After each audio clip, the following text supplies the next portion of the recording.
Em nome do Pai, do Filho e do Espírito Santo. Amém. Agradeçam ao Senhor por seu amor e por suas maravilhas entre os homens.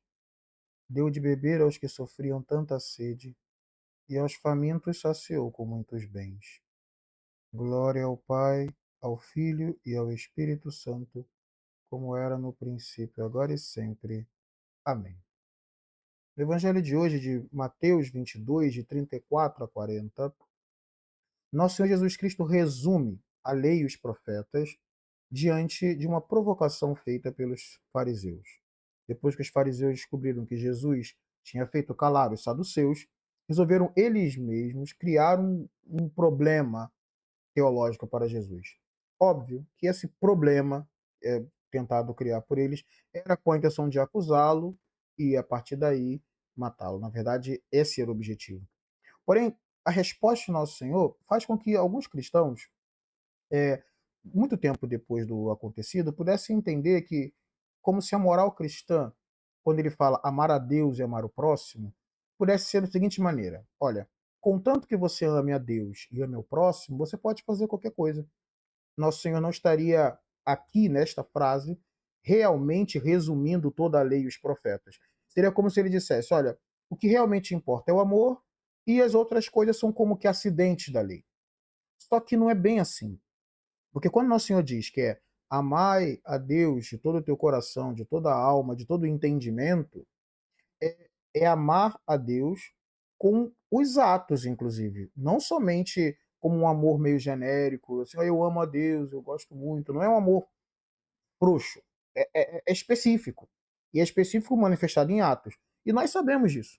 Uma pessoa chega para nós, declama um poema, mas em seguida faz o contrário, ou seja, nos trai, nos engana, essa pessoa não ama de verdade. Porque não são de palavras que se manifestam amores, mas de atos.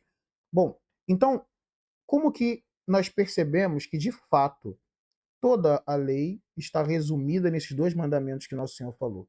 Isso se pode perceber por uma meditação muito simples. O primeiro dado é: quando nós falamos amar a Deus de todo o coração, de todo o entendimento, de toda a alma, é o primeiro e o maior de todos os mandamentos, é porque nesse mandamento nós resumimos, com relação aos 10 mandamentos, pelo menos três deles, né? E basicamente tudo que envolve a relação com Deus. Por quê? Como é que eu me uno a Deus de todo o entendimento, alma e vontade, né, e coração? É através das virtudes teologais. Quando eu tenho uma virtude teologal da fé, a minha mente se une à mente de Deus, porque aquilo que ele me revelou, eu recebo como meu. Então, a partir dali, eu estou recebendo Deus na minha mente. Eu estou amando a Deus com a minha mente. Mas também a esperança, porque ele prometeu coisas para mim. E quando promete, sim, estou amando a Deus de toda a minha vida. Eu estou configurando a minha vida para chegar naquele fim que ele prometeu, que é a vida eterna. Quando alguém fala assim: olha, eu poderia ir à praia, mas eu vou à missa domingo, é porque tem um prêmio celeste que eu estou buscando atrás. Estou amando a Deus com toda a minha alma. Ou seja, colocando a vida de fato para aquilo. Quando um sacerdote arrisca a vida para poder celebrar uma missa ou para poder ajudar uma pessoa, ele está fazendo isso também na esperança da santidade nessa vida e da glória celeste. E nós amamos a Deus de todo o coração quando nós temos a virtude da caridade, especificamente. Quando nós, de fato, não só queremos as coisas que Deus tem para nos dar, mas amamos Deus que nos deu todas as coisas. E isso é amar. Então, toda vez que nós vivemos as virtudes da fé, da esperança, da caridade, nós estamos nos unindo a Deus. Mas não somente nessas três, sobretudo também a virtude da religião. O que é a virtude da religião? É aquela virtude com a qual nós damos a Deus aquilo que lhe é devido, prestamos o culto a Deus. Saímos de casa e vamos à missa domingo, prestamos o tipo de oração diária feita a Ele. Esse culto prestado a Deus é a nossa dívida com Ele. Ou seja, mas por que toda a lei e os profetas podem ser resumidos nisso aqui? Ora, tem uma razão básica. Olha, se à medida que nós entendemos que existe um só Deus pela fé, você não vai cultuar nenhum outro. Ou seja, a partir do momento que você espera que tem uma vida eterna te esperando, você não vai se apegar às coisas terrenas, que é a causa de vários pecados. E à medida que a pessoa ama a Deus, não vai querer ofendê-lo com nenhuma coisa que ele não gosta. Quando nós estamos diante dos três virtudes teologais, estamos diante da fonte da solução dos pecados do Antigo Testamento. Quando a gente fala sobre todas aquelas leis criadas do Antigo Testamento sobre cerimônias, sobre circuncisão, para que elas serviam? Para que aquele povo praticasse a virtude da religião. E, ora, dentro do amor a Deus, de todo o coração, de toda a alma, de todo o entendimento, está a virtude da religião. Ou seja, não ofender a Deus, não ser idólatra.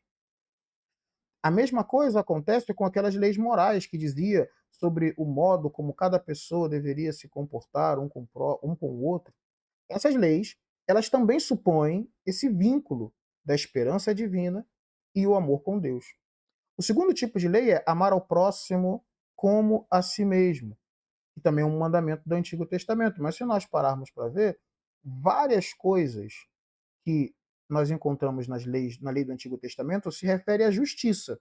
O modo como você deve pagar o próximo, o modo como você deve lidar com o esposo e com a esposa, o modo como deve lidar com alguém que te deve algo, o modo de pagar as dívidas. Todas aquelas leis que se referem às relações entre os homens se referem a uma relação de justiça. E o princípio da justiça é exatamente esse. O básico, a chamada regra de ouro, não faz com o outro o que você não quer que seja feito contigo. Ama o próximo, dá para o próximo aquele bem que você gostaria que dessem para você também. Ame ao próximo como a si mesmo.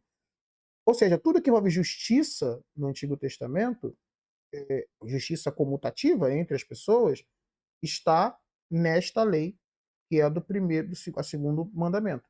Tudo que envolve relação de sacramental, de liturgia, tudo que está, aquelas leis chamadas leis cerimoniais do Antigo Testamento e as leis morais, estão no primeiro, amar a Deus sobre todas as coisas. Jesus, quando ele falou que resumiu toda a lei nesses dois mandamentos, não é que ele está dizendo que ele substituiu todas as leis por esses dois mandamentos. Ele está dizendo que essas leis todas existem para que o homem se una a Deus de coração, alma e entendimento, e para que o homem una ao próximo, ame o próximo, como a si mesmo. E isso, resumido, por uma razão muito simples. Por que esses dois mandamentos são tão graves e tão importantes? Por uma razão muito simples, como quero dizer. O céu é a união com Deus e a comunhão dos santos. Amar a Deus e amar ao próximo é como nós iniciamos nesta vida aquilo que é a esperança celeste. No céu estaremos unidos a Deus, amar a Deus. E no céu estaremos unidos aos santos, comunhão dos santos. Tanto o vínculo com Deus quanto com os santos são vínculos de amor. Então, aquele que ama a Deus e ama o próximo está se preparando para a vida eterna. Só que, claro, como isso se dá através de muitos atos, no Antigo Testamento, Deus teve que dar uma série de normas para que o povo pudesse aprender, através de vários atos, como amar a Deus e como amar o próximo. Então, quando pediram para Jesus resumir, ele resumiu. Só que esse resumo traz consigo o mistério do prêmio celeste, a união com Deus, a união com os santos. Que o Senhor nos ajude a compreender bem a sua palavra e a amá-lo com os atos, sobretudo. E assim seguir no caminho da paz. Amém.